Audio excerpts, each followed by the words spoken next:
ओम नमः शिवाय। एक बार माता पार्वती ने भगवान शिव से कहा कि प्रभु, मैंने मृत्यु लोक पर देखा है कि जो व्यक्ति पहले से ही अपने प्रारब्ध से दुखी है, आप उसे और ज्यादा दुख प्रदान करते हैं, और जो सुख में है आप उसे दुख नहीं देते हैं। भगवान ने इस बात को समझाने के लिए माता पार्वती को धरती पर चलने के लिए कहा, और दोनों ने मनुष्य रूप में पति पत्नी का रूप रखा और उन्होंने एक गांव के पास डेरा जमाया। शाम के समय भगवान ने माता पार्वती से कहा कि हम मनुष्य रूप में यहाँ आए हैं, इसलिए यहाँ के नियमों का पालन करते हुए हमें यहाँ भोजन करना होगा। अतः मैं भोजन की सामग्री की व्यवस्था करता हूँ, तब तक तुम रसोई बनाओ। भगवान के जाते ही माता पार्वती रसोई में चूल्हे को बनाने के लिए बाहर से ईंटें लेने गई और गांव में कुछ जर्जर हो चुके मकानों से ईंटें लाकर चूल्हा तैयार कर दिया।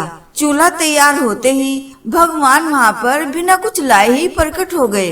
माता पार्वती ने उनसे कहा, आप तो कुछ लेकर ही नहीं आए, भोजन कैसे बनेगा?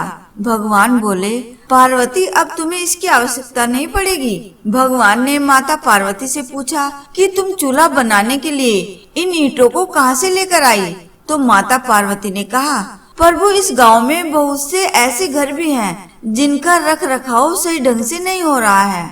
उनकी जर्जर हो चुकी दीवारों में से ईंटें निकाल कर ले आई। भगवान ने फिर कहा, जो घर पहले से ही खराब थे, तुमने उन्हें और खराब कर दिया।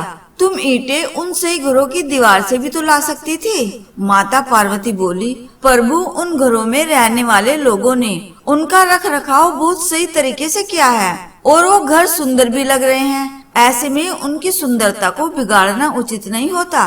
भगवान बोले, पार्वती, यही तुम्हारे द्वारा पूछे गए प्रश्न का उत्तर है। जिन लोगों ने अपने घर का रख रखाव अच्छी तरह से किया है, यानी सही कर्मों से अपने जीवन को सुंदर बना रखा है, उन लोगों को दुख कैसे हो सकता है?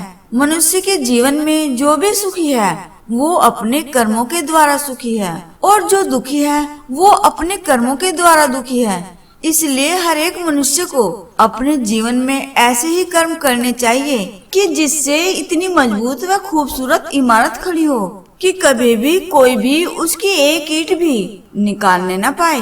तो देखा ना आपने, हमारे कर्म ही हमारे जीवन के सुख दुख निर्धारित करते हैं। हम जैसा कर्म करते हैं वैसा फल हमें प्राप्त होता है। अतः आवश्यक है कि हम सब जीवन में हमेशा सही मार्ग का ही चयन करें और उसी पर चले।